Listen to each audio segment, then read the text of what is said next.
Mafia Atiq Ahmad की फरार पत्नी शाइस्ता परवीन को लेकर चौंकाने वाली जानकारी सामने आई है। दरअसल 15 अप्रैल को अतीक और अशरफ की हत्या के अगले दिन जब अतीक और अशरफ का कफन दफन यानी अंतिम संस्कार किया जाना था, तो वहां पर शाइस्ता परवीन लुक छुप कर पहुंचने की कोशिश कर रही थी और इसके लिए बाकायदा वो खुलदाबाद में अतीक अहमद के करीबी जफरुल्लाह के घर पर आकर के रुकी थी और उसके साथ वहां पर फरार शूटर 5 लाख का इनामी साबिर भी था, जो उमेश पाल हत्याकांड में वांछित है। तो शाइस्ता परवीन और साबिर 16 अप्रैल को पहुंचे थे जफरुल्लाह के घर पर और वहां पर बाकायदा उन्होंने तैयारी की थी कि वो किसी तरह से जो कसारी मसारी का कब्रिस्तान है वहां तक पहुंचेंगे और लुक छुप करके अतीक और अशरफ के अंतिम संस्कार में शामिल होंगे। लेकिन इसी दौरान उनको खबर मिलती है कि उस पूरे इलाके को जो पुलिस है, पीएससी है, उसने घेर रखा है। भारी संख्या में पुलिस और पीएससी के जवान तैनात हैं। पूरे इलाके को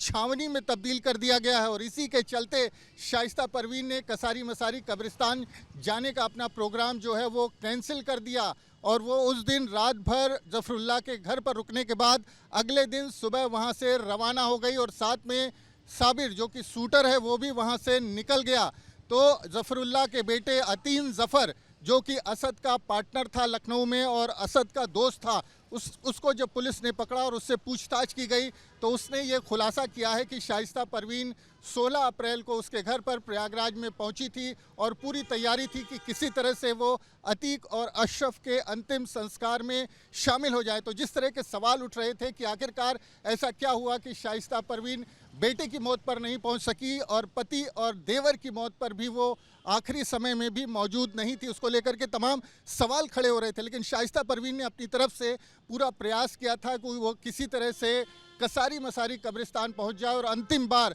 अपने पति और जो देवर है अशरफ उसके संस्कार में शामिल होकर उनका चेहरा देख सके। लेकिन उसकी ये कोशिश कामयाब ना हो सकी और उसको वापस लौटना पड़ा है। तो ये पूरा खुलासा जफरुल्लाह के बेटे अतीन जफर ने किया है, जो पुलिस की हिरासत में था और उसने असद की मदद की थी और साथ ही वो असद को लेकर के इस पूरे मामले में शुरू से जुड़ा हुआ था और उसने तमाम तरह के खुलासे किए। पुलिस ने अतीन जफर को गिरफ्तार भी किया था, हालांकि बाद में अतीन जफर को जमानत मिल गई थी। प्रयागराज से वीडियो जर्नलिस्ट विवेक श्रीवास्तव के साथ मानवेंद्र प्रताप सिंह, न्यूज़ स्टेट, उत्तर प्रदेश।